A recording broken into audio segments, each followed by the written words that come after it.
what is the relationship between FTEs and the extended workforce when it comes to skills?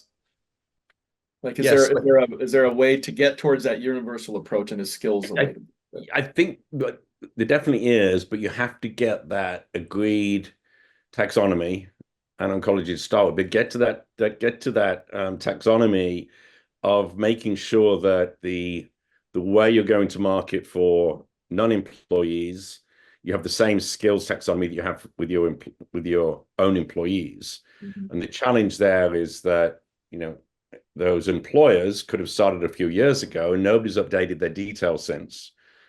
You go into the HRIS and you can see the resume from 1984. It doesn't really help at all.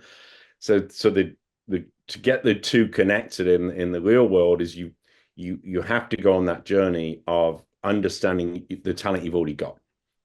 And that's the toughest part in a way, because there are pretty cool platforms out there that allow an employee to go into a system and update the profile. But what's in it for them? You've got to motivate them and incentivize them to do that. Otherwise, they'll only do it when they're actually looking for another role. Sure. So I think that's about those organizations that have really bought into the concept of the internal gig economy.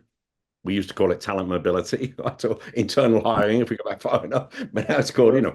how do we expose our employees to exciting projects they can get involved with? And it's almost like a personal campaign of mine. My soapbox is there are so many talented people inside companies that get upset when a bunch of external consultants come in and gets to the sexy work. Find those people inside your organization, let them do a stretch assignment. And that if you can create that sort of culture where everybody's looking for the next career move, and they understand to do that, I've got to get these extra skills. How do I find them? Well, I go and do a project as a stretch assignment. And that, I think, if we were still in a world where everybody was in the same office, that would be a lot easier than it is now. Yeah.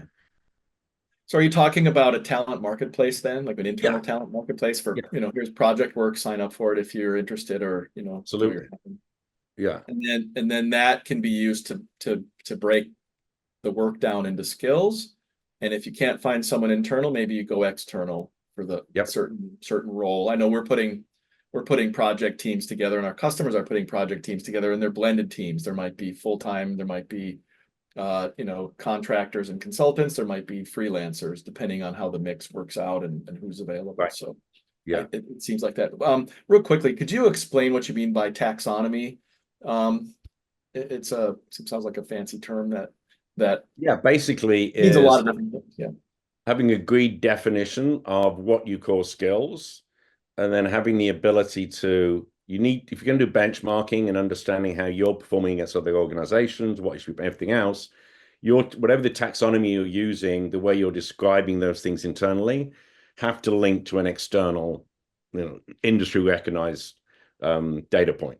You can still use other terms internally, but at some point, as an organization is looking at that benchmarking data and supply and demand, everything else, there needs to be a correlation of what you're calling your folks and what they are. So having that, one of the starting points for any organization is, do we have a standard taxonomy across internally? And does that relate to the way that the outside world thinks of that?